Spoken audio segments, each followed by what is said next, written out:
Yes, students, today we will discuss second unit of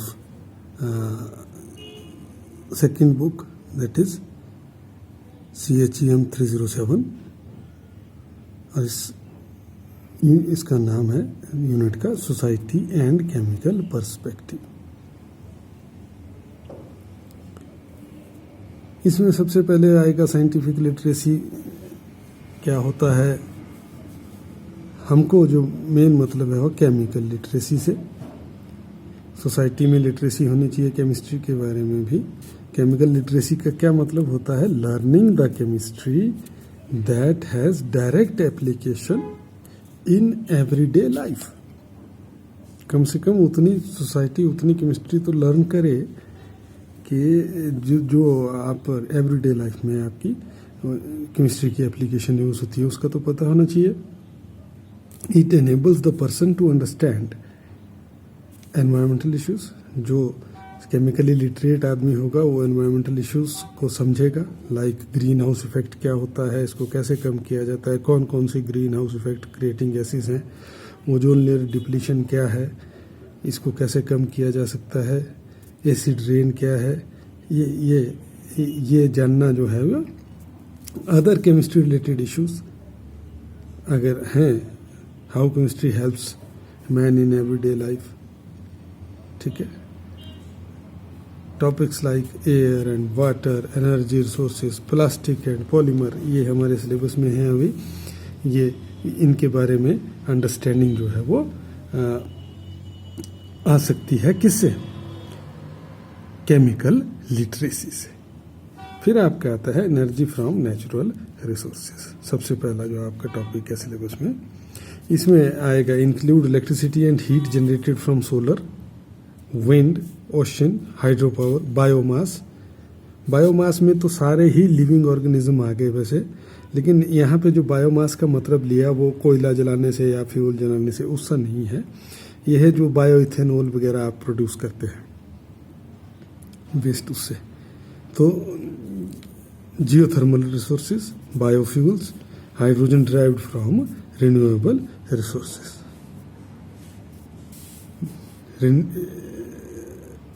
होता क्या है नेचुरल रिसोर्सेज से? Reduce environmental pollution, air pollution caused by burning of coal and fossil fuels, उससे होता है।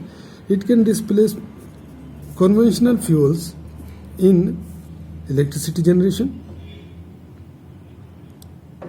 Solar से कर सकते हैं आप जनरेट, विंड पावर से कर सकते हैं जनरेट। हीटिंग, सोलर हीटर भी होते हैं पानी गर्म करने के, बायोफ्यूल से भी पानी गर्म किया जा सकता है। ट्रांसपोर्टेशन, बायोडीजल, बायोइथेनॉल, ये ट्रांसपोर्टेशन में यूज़ होते हैं। बहुत सारी बकवास बुक में लिखी होती है लंबा चौड़ा बढ़ा के, क्योंकि इसमें केमिस्ट्री नहीं है, ये इसमें हिस्ट्री की तरह इसमें बढ़ा चढ़ा के लिखा हुआ है किताब में, वो आपने देखना है। लेकिन आपने मेन पॉइंट आपने याद रखने हैं, उनको अपने हिसाब से बढ़ाना है आपने जब आपको क्वेश्चन आएगा। बनता कैसे ये? फर्मेंटेशन ऑफ कार्बोहाइड्रेट्स या सेलुलोज से भी बायोडीजल वगैरह बनते हैं। फिर आपके बाद उसके बाद आता है सोलर एनर्जी। सोलर एनर्जी के आज हम सोलर एनर्जी ही डिस्कस करते हैं। Sun is the most important source of renewable energy, ठीक है। Energy is trapped by active और पैसिव टेक्निक्स। एक्टिव टेक्निक तो हो गई, फोटोवोल्टिक सेल लगा लिया आपने, बिजली बना ली, सोलर इलेक्ट्रिसिटी जनरेट कर ली, ठीक है। सोलर हीटर लगा लिए, वाटर हीटर पानी गर्म करने के लिए। और पैसिव टेक्निक क्या हुई कि आपके घर की जो बिल्डिंग है वो आपने सन की तरफ को इस तरह से ओरिएंट की है कि आपका जो घर में है वो प्रॉपर लाइट आए, ताकि दिन में लाइट जलाने की ज़रूरत ना पड़े, एनर्जी बचेगी। प्रॉपर एयर सर्कुलेशन हो ताकि आपको फैन वगैरह चलाने की ज़रूरत ना पड़े ज़्यादा, और प्रॉपर थर्मल प्रॉपर्टीज़ हो ताकि घर के अंदर ज़्यादा हीटर वगैरह यूज़ करने ना पड़े। तो इस तरह से ये पैसिव टेक्निक हुई कि आपने सन से ही अपने घर की पूरी एनर्जी रिक्वायरमेंट्स को पूरा कर लेना है। पोटेंशियल क्या है? अर्थ रिसीव्स अराउंड 174 पीटा वाट्स 1 पेटावाट कितना होता है 10⁻15 वाट के बराबर, बहुत ज़्यादा एनर्जी आती है, जिसमें से अपर एटमॉस्फेयर में से 30% तो रिफ्लेक्ट बैक हो जाती है, rest is absorb by earth atmosphere. अब वो अर्थ का एटमॉस्फेयर एब्जॉर्ब करता है, किस तरह से करता है, हवा गर्म होती है, क्लाउड्स बनते हैं, सोलर एनर्जी से ही बनते हैं, फिर वो अर्थ का टेम्परेचर मेंटेन करके रखते हैं, ये सोलर एनर्जी है। क्लाउड से बारिश होती है, बारिश से वो होता है, फोटोसिंथेसिस होती है प्लांट्स में, ये सारी जो है वो सोलर एनर्जी ही ट्रैप हो रही है। और ये जो आ रही है अर्थ के ऊपर solar energy, it can be trap to create electricity as well as heat, water etcetera.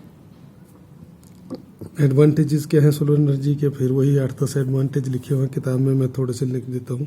Pollution free है, नो ग्रीन हाउस इफेक्ट होगा, रिड्यूस डिपेंडेंस ऑन ऑयल, जो तेल के ऊपर हमारी डिपेंडेंस है उसको ख़त्म करने में हेल्प करेगा। No maintenance is required for solar panel, 31 साल तक चलते हैं ऐसा बोलती है कंपनियां, बाकी पता नहीं। Safer than electric current, safer DC generate होगा फोटोवोल्टिक सेल से, तो एसी से तो करंट लगता है, डीसी से नहीं लगता है। डिसएडवांटेज क्या आ जाएगी, high initial cost of installation है, शुरुआत में बहुत महंगे हैं सोलर पैनल, ठीक है। नीड्स लॉट ऑफ स्पेस, लगाने के लिए छत के ऊपर स्पेस भी चाहिए। Produce direct current DC, and devices which run on DCs are more costly. Cloudy day में लेस प्रोडक्शन होगी, विंटर में लेस प्रोडक्शन होगी, ये डिसएडवांटेजेस हैं। तो एडवांटेजेस डिसएडवांटेजेस और भी किताब में 5-10 दिए हुए हैं, वो ऐसे बढ़ा के पॉइंट किए होते हैं इन्होंने। अब आएगा यूजेस ऑफ सोलर एनर्जी। अब यूजेस में क्या आ जाएगा, वाटर हीटिंग में यूज़ होती है जी। अब इसके ऊपर एक पैरा लिखा होगा कि सोलर एनर्जी जो है वो बड़े एफिशिएंट सोलर पैनल आए हुए हैं, दूसरे कन्वेंशनल पैनलों से वो कन्वेंशनल मेथड गीजर या रॉड से ज़्यादा अच्छे हैं, इफ़ेक्टिव होते हैं, इसमें पानी गर्म होता है, बढ़िया होता है, ये होता है, सो होता है, ऐसा पैरा जैसा बनाना है आपने। इंडोर लाइटिंग, ठीक है, अगर आपने सोलर फोटोवोल्टिक सेल भी लगाए हैं घर के अंदर, सोलर पैनल के साथ जुड़े हुए हैं, तो बैटरी अपने आप चार्ज होती रहती है, तो इंडोर में रात को लाइट भी आप जला सकते हैं। और एक्सेस अगर बिजली बन गई तो उसको आप ग्रिड को बेच भी सकते हैं। हीटिंग स्विमिंग पूल्स है, देखो फालतू का पॉइंट है, जब पानी हीट कर दिया तो उसी में आ जाना था, लेकिन ये बोल रहा है कि स्विमिंग पूल में सर्दियों में पानी बहुत ठंडा होता है, इसलिए इसके बेड के ऊपर अगर आप क्या लगा दें, ये ब्लैंकेट ऑफ सोलर पैनल लगा दें तो पानी भी गर्म हो जाएगा। सोलर कुकर भी हैं भाई, बहुत सारे लोग खाना पकाते हैं, दाल पकाते हैं, सुबह रख देते हैं सोलर कुकर को बाहर, उसमें दाल डाल के और वो पक जाती है।